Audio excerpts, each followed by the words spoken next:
Hello, everyone. I'm Chris Thomas. You're watching an ABC10 Plus recap of stories you may have missed. We follow the latest in the deadly fireworks warehouse explosion investigation. The ABC10 Plus recap starts now. Tonight, neighbors of the Esparto fire explosion site are outraged as their concerns of foul play arise in the investigation. They tell us the Yolo County Sheriff's Office and other local officials shouldn't be a part of the investigation after learning a Yolo County Lieutenant Sheriff lived on the property. ABC 10's Roxanne Elias has more from concerned neighbors tonight. Chris and Laura, we asked some of the residents out here if they felt that law enforcement and the Esparto Fire Department were prepared to respond to something like this. They answered no, but that they should have been because they are responsible for it. All of a sudden, everything came flying off the walls. There was a huge explosion. It just rattled us to the core. It felt like a semi had just drove through our house. Darla Robinson, who lives walking distance from the site of the Esparto warehouse explosion, says she's traumatized after the massive fire ended with 7 people dead. She and a few other neighbors say they had no idea fireworks were being stored in the warehouse. And the residents who did know felt it was a ticking time bomb. I went and told my wife, I hollered at her, I said, oh my God, the fireworks are blowing up over there. And we knew it was going to happen someday because it was so big. Getting so big over there. On Wednesday, this was a scene of the aftermath as the spokesman for the Yolo County Sheriff's Office confirmed they, along with ATF, CAL FIRE, and the Department of Justice, are working on clearing up any leftover explosions, cleaning up the site, and making everything safe. Here you can see multiple vehicles lining the road, tents set up, and a crew of people standing together. The Sheriff's Office also says they're trying to finish up the criminal investigation at the site. But some Esparto residents don't feel they should be involved after learning a deputy lived on the property. They need to be exposed. This can't be like it is. They should not be on that scene right down there right now. They should not be a part of any of this right now because they're the culprits. Robinson says from her property, she could see officials removing guns from a safe and placing them in the back of a truck. She has many questions and wonders why the families of the victims are being kept in limbo. And the city, Yolo County, Esparto Fire and sheriffs have treated these people like dirt when they should be treating them with everything of respect right now. They knew what that situation was down there, and they did nothing about it. The Yolo County Sheriff's Office says they are working on notifying the victims' next of kin before officially identifying all of the victims. They tell us there is no timeline for that, and it all depends on the DNA matches that are coming in. In Esparto, Roxanne Elias, ABC 10. Well, the suspect in a deadly stabbing in North Sacramento over the weekend turned himself in. That's according to police. The stabbing happened early Saturday morning on Rio Linda Boulevard. 23-year-old Eugene Brooks is now in the Sacramento County Jail on homicide charges. The coroner identified the victim as 21-year-old Dylan Case Lewis Jr. Police did not release a motive. And now to a look from above at the impact of the week-long city workers' strike in Philadelphia. Among the effects, trash piling up on streets throughout the city. The good news, there's a tentative agreement between the union and the city, but trash pickup won't resume until Monday. New at 6, trash pickup is getting disrupted across Northern California after more than 2,000 trash workers walked off the job nationwide. Yeah, the Teamsters Union wants better benefits and higher pay. ABC 10's Luke Clary explains. Trash ready for pickup sits in the sun on Stockton streets. The sanitation workers who would be taking it to Forward Landfill and Manteca are instead on the picket line. They're among the thousands who are striking Republic services across the country right now, the Teamsters who represent them demanding better work conditions. Good wages, good health care, good pension. That's all we're asking. You know, job protection. Trash cans overflowing in the Bay Area, too. Have you been smelling it here? I can smell it because the winds blow from the west to the east, and you can smell it. Republic workers in Daly City striking in solidarity. Guys out there that are standing in syringes. I mean, you see them all over the landfill, on the floor, hazardous waste, and yet these guys aren't making close to what they should to support their families, and it's crazy. Republic says it's working to keep trucks on the road, but says some customers may see temporary disruptions while it continues to negotiate. How long do you think this could last? where we're prepared to go a month or possibly more. In Manteca, Luke Clary, ABC 10. And Republic Services says they apologize to their customers for any inconvenience this may cause. The city of Stockton says they're exploring alternative options such as designated drop-off locations. Stay with ABC 10 for updates. Time now for Dollars and Cents. A North Highlands woman reached out to ABC 10 about her timeshare troubles. She tells me she's struggling to keep up with ongoing fees and desperately wants to get out of her timeshare after years of happy memories. It now no longer works. I need to get out of it, and I'm very worried that my estate is going to be screwed up because of it. 78-year-old Patricia Lynn Cordero, a retired nurse, says she bought a timeshare in Montana more than 2 decades ago for about $15,000. It also had an exchange program, allowing her access to resorts across the country and Mexico. I have been on wonderful trips, 1 or 2 a year for 20 plus years. But after becoming partially disabled, travel is pretty difficult. Cordero says she and her family haven't used the timeshare in years. She's hoping to unload the timeshare and the thousands of dollars in annual fees that come with it. Cordero has done her research. She says she has tried to sell it, but to no avail. She also looked into timeshare exit companies, but she says she felt uncomfortable with their tactics. They want money up front, one big red flag. Lynn also reached out to the timeshare company itself, writing this letter, saying in part, quote, "I hereby relinquish ownership of this timeshare and return it to you. I do not expect any payment from you. I don't have access to the property. There has never been a mortgage on it. I will not pay any further maintenance fees." And they responded with this letter, saying in part, quote, "We are not accepting property back. As this is a deeded property ownership, you remain the responsible owner of your obligation until it is legally transferred through sales or otherwise to another lawful owner." Tell me more about your concerns and how you're feeling and as you're trying to navigate all of this. Well, I'm feeling very frustrated because I feel like nobody tells the truth. Cordero isn't alone. 10 million households in the U.S. own some sort of timeshare, according to the American Resort Development Association. While AARP reports about 850,000 would like to sell within 2 years.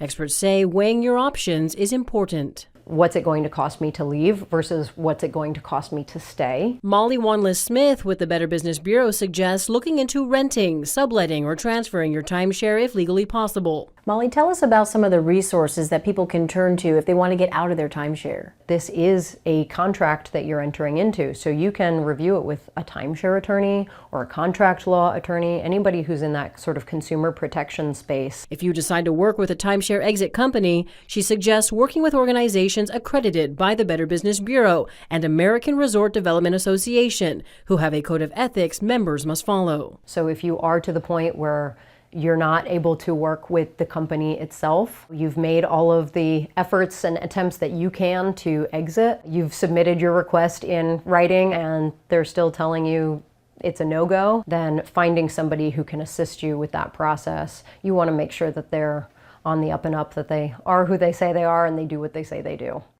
I reached out to Cordero's timeshare company, Meadow Lake Development Corporation, and Vacatia Incorporated, their management company. They tell me they are looking into the matter and will get back to me soon. Stay with us for updates. In the meantime, the conversation doesn't end here. Stream all of my Dollars and Cents stories right now on the ABC 10 Plus TV streaming app. And send me your questions at lpainter@abc10.com. Well, when disaster strikes, some homeowners hire public insurance adjusters to help with their claims. But a California lawmaker says some are taking advantage of their clients in their most vulnerable moments, and he wants to change the law to fix that. ABC 10's Becca Habegger was in a hearing today where the bill was debated. Yeah, Alex, when you hear the word adjuster, you might think about the claims adjuster employed by an insurance company to, for example, visit a burned home and help determine what the company will pay. But the kind of adjuster we're talking about in this bill is someone the policyholder, the homeowner, hires to advocate for them. We can't allow a few bad actors in this industry to harm our consumers. This is a consumer protection bill. That's Democratic Assemblymember John Harabedian. His district includes Altadena and other areas damaged in January by the Eaton fire. He says lots of home insurance policyholders who lost their home hired public adjusters to help them navigate the claims process and get as much of a payout as possible from their insurance company. Public adjusters typically work on a contingency of what they collect. And so if you get nothing, they get paid nothing. Greg Clifford is CEO of SunPoint Public Adjusters and says people in his profession help wildfire victims. We bring in this vast array of experts. We come into the picture, we present the claim to the insurance company, we say this is what's owed under the policy, this is why we feel the values are correct, and we force the insurance company to pay what's rightfully owed, in opposed to what they just want to offer up as just to see if you walk away number. But Harabedian says California needs to strengthen its laws around how public adjusters can conduct business. A lot of public adjusters will sign up. Using the word ambulance chaser in this circumstance is apt. Sign up lots of cases, whether there's merit or not, and you get a percentage on the whole thing. There's easy money to be taken.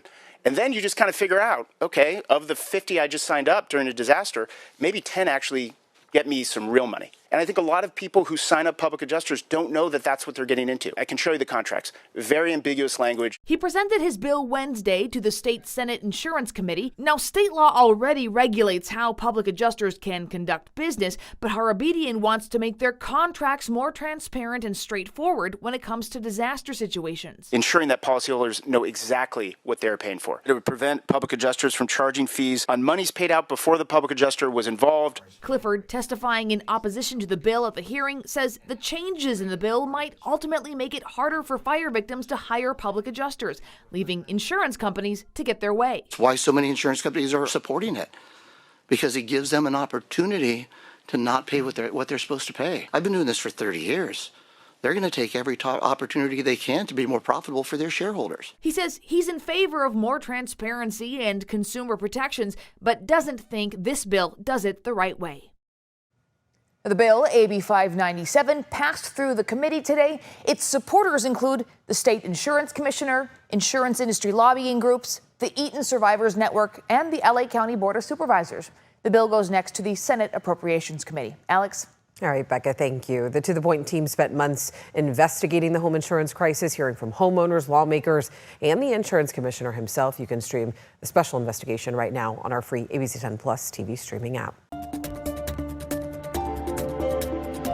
Well, now to the latest in the deadly flooding in Texas. The death toll keeps increasing in Texas as the number of people missing is now 3 times the amount initially thought. So far, 118 people have died and 160 are still missing. Jacqueline Lee's on the ground with an up-close look at the devastation. Time running out to find survivors in the debris here in Texas. Kerr County hit the hardest after the catastrophic flooding along the Guadalupe River. A lot of this debris is bottlenecked, so it's a lot of large trees, it's a lot of the vehicles, it's a lot of home structures have built up in these areas. Search and rescue teams from all over the country joining in on the effort. And this is what all of these crews from all across the country, by the way, are having to sort through. They are going through all of this inch by inch, trying to find any of these victims. Harrowing stories of survival emerging from the debris. Chilling new video of a family climbing trees to escape. A 15-year-old son calling out for his mother. I can climb higher, but I'm okay. Are you high? Mom, are you in a tree? That mom and her son surviving. All these things just rushing down the river. And I grabbed hold of that next spot. And the next thing I saw coming for me was a house. But her 2 daughters were at Camp Mystic. Robertson's daughters survived. Other stories of staggering loss as well. So my neighbor, they're over here trying to find the baby, so they're kind of quietly going down there because the cops already told them, stop chainsawing everything. And they just keep hunting. And mounting frustration from residents about the lack of an early warning system.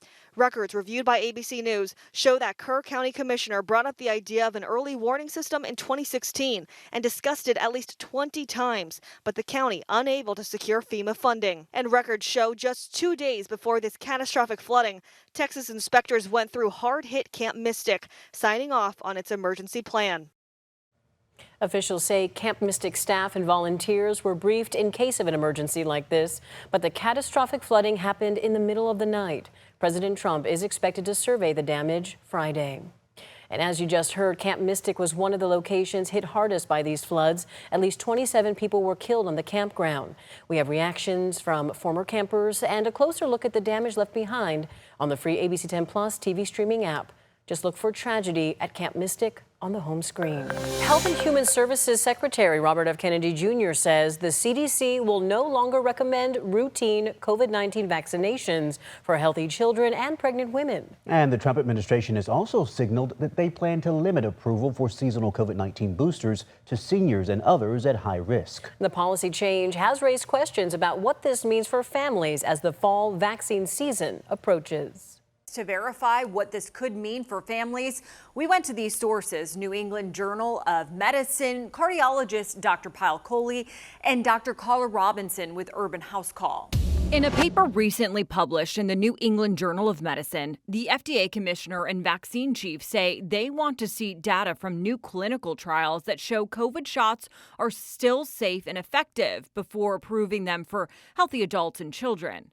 This requirement could limit who gets new shots each year.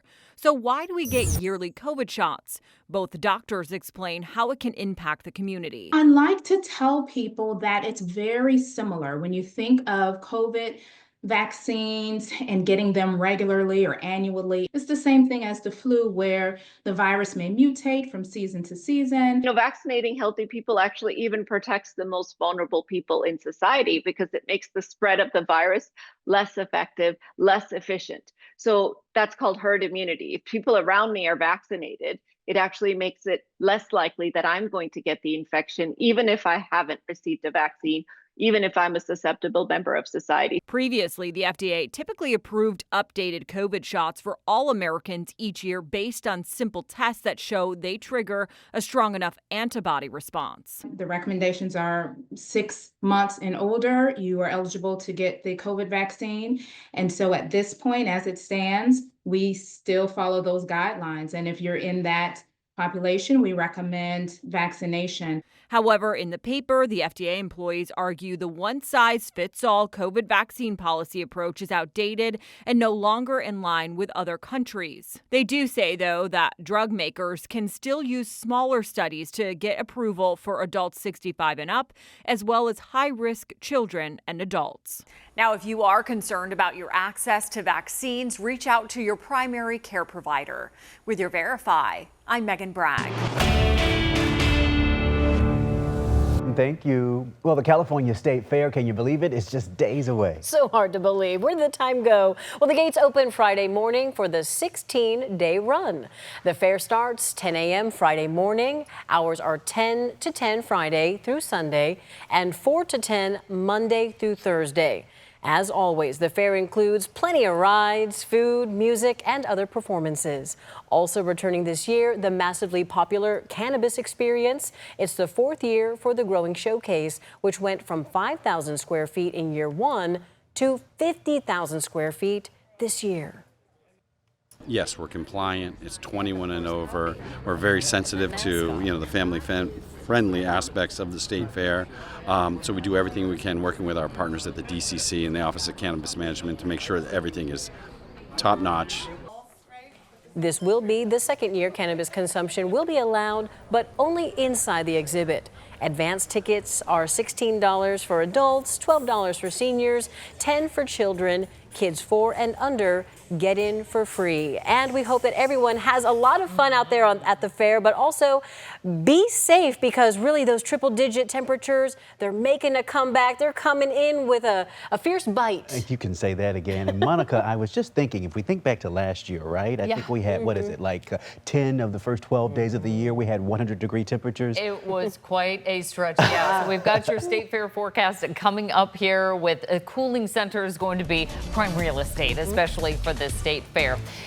Dress appropriately, sunscreen, hydration, you know the drill. The peak heat between 4 and 6 o'clock in the afternoon. That concrete, the blacktop gets very hot. We'll start it off at 102 for Friday. For Saturday and Sunday, we're in the 90s, as well as on Monday. So there's a little bit of relief coming our way for the weekend. But in the meantime, we've got that weather impact alert in place for the central Sacramento Valley and surrounding foothills, with highs between 95 and 110. Lows will be in the 60s to right around 80. That's not a lot of relief. So that means overnight, we don't have that opportunity to kind of get relief from that afternoon heat. Here are some of the focus areas that are going to really be under those heat alerts coming into play Friday, Saturday, and Sunday. We started off with the northern and central Sacramento Valley. That will be in place Friday through Sunday with the risk of heat-related illnesses. Extreme heat watch also in place for parts of Humboldt County all the way through the northwest corner of California. That will also be in place Friday, Saturday, and Sunday. Heat-related illnesses increase, at least the opportunity and risk of all of that coming into play by the time we get to the end of the work week into the weekend. Keep in mind, Chris was mentioning we had quite a stretch last year. Our average number of highs in the 100s is 16 days. We've had 3 so far this year, the last one being June 28th. And then we have to go all the way back into the end of May when we had the first 2 100-degree days. The record number is 35, 1960, 61, and 1988, and we're really far from hitting any of that. We won't necessarily be in record territory by the time we get into this stretch of heat. Nonetheless, it still does pose that heat risk in play for Thursday and Friday. Highs for today, right about our average highs, low to mid 90s in the valley, 60s along the coast, 80s for the foothills, and 70s up top for the Sierra. Right now, sunny skies are highs, warmed into the 90s for today, but we're starting to see those cooling conditions into the low 90s to right around the upper 80s for Modesto, Tahoe, checking in at 74 degrees with that sunset at 8:32. Here's a look at the roundup for our forecast tomorrow. Still nice in the morning, 8 a.m. We're at 66 degrees. By noontime, we get close to 90. I always like to watch that noontime temperature. If we reach right about 90, it's almost a guarantee we're going to get to those 100s by the afternoon, and that is what is playing out here in the forecast. Our sunrise tomorrow, 5:51. That sunset still at 8:32. Looking ahead to our air quality, when we have this stretch of 100s, usually we see that poor air quality building for Sacramento, Placer, and El Dorado counties, all unhealthy for sensitive groups, and a little bit of haziness as well, mainly because we've got those fires in the northern part of the state, and with a hint of a northwest wind that is going to carry some of that particulate matter through the valley. So you see it, smell it, you're going to be affected by that smoke.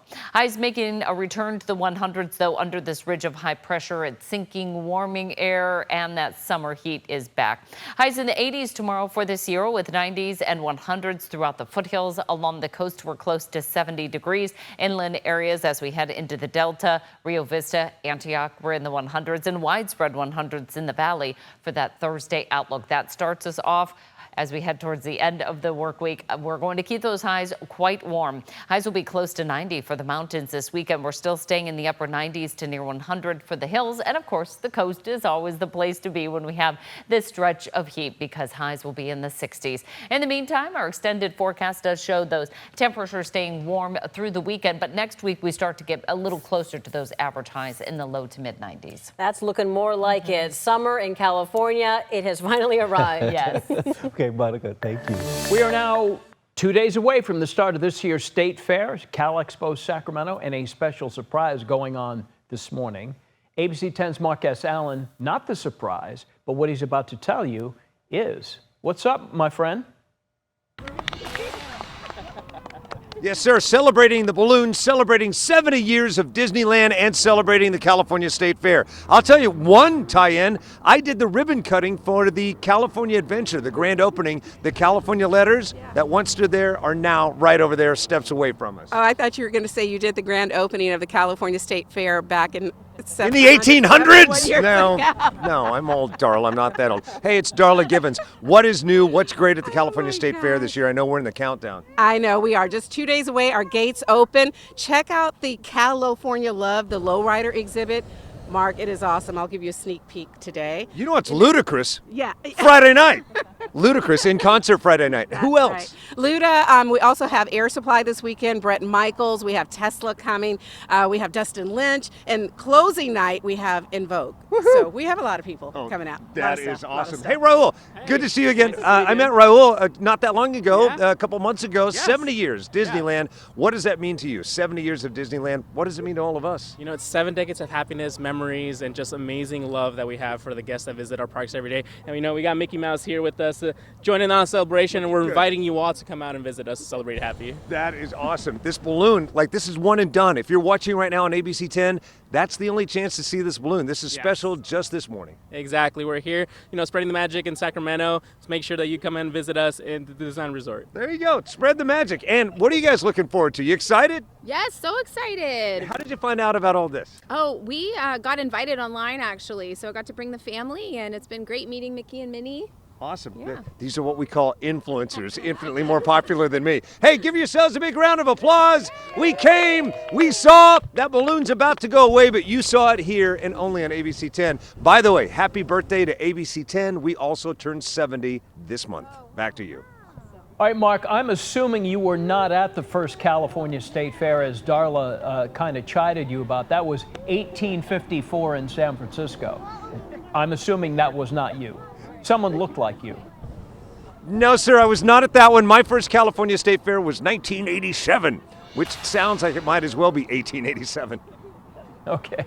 Mark S. Allen, good sport. Disney today, a focus. All right, thank you, Mark. Thanks for watching this ABC 10 Plus recap. We are here 24/7 on the free ABC 10 Plus TV streaming app. You can get your local news and weather anytime, anywhere. I'm Chris Thomas. We'll see you next time. Thanks for watching ABC 10 Plus. And now that you're here, why don't we take a look around and see what else is here? The very first tile on your left is always going to be streaming 24/7. You can find us adjacent to that, breaking news if it's there. And then right next to that, a replay of the most recent newscast. Whether it's ABC 10 Morning News at 5, 6, or beyond, it's going to be there. The forecast beyond that, and then right beyond that, the news that matters the most. Now that you know the basic tiles, let's go up to the top and take a deeper dive into news. We have every single newscast that you would need, including To the Point with Alex Bell, taking a deeper dive into the issues. Beyond that, ABC 10 Morning News at 5 and 6 and 11, the evening shows as well. Below that, you can watch the top stories from To the Point. Under that, Dollars and Cents, where you can learn how to navigate this challenging economy. And below that, you can watch our award-winning ABC 10 Special Investigations, where we hold the powerful accountable. Going into weather, look, it's the 10-day forecast, getting you ready for the weekend and beyond. Beyond that, sports. I know you care about the Sacramento Kings. We have the most comprehensive guide to anything, everything Kings in the locker room and on the court. We have it. Below that, I know you care about the San Francisco 49ers. Up now to shows. Very excited about this. Oh, look. It's Take a Look. This is my show. I love movies, and if you love movies or streaming shows, whether it's on screens this big, or this big, it's Take a Look. Recently went behind the scenes, sat down with Lady Gaga and Joaquin Phoenix to talk about Joker 2. I love the movie, and oh, I just heard you shout you hate the movie. Jump in, we talk about it on this show. Other shows, Bartell's Backroads, go up and down the state of California, tank of gas getaways, one fuel cell getaway, like places like the Toy Museum. This is what kids did before they had screens. Over here, the Moaning Caverns of Calaveras County, one of the most coveted caves in all of California. You know, watching this show, I discovered there's a cave that could fit the entire Statue of Liberty in your own backyard. You'll find about that and more with Bartell's Backroads. Down below that, To the Point. It is one of my favorite newscasts because they talk about news with Alex Bell the way you talk about news. It's conversational, but in-depth at the same time. Below that, Your California Life. Love this show. Whether it's entertainment, food, beverage, lifestyle, it's there. Desiree Shepherd hosts and does an amazing job. So there you have it. It's ABC 10 Plus, the app. What do you need? We heard you and we got it. Thanks for watching. Thanks for streaming.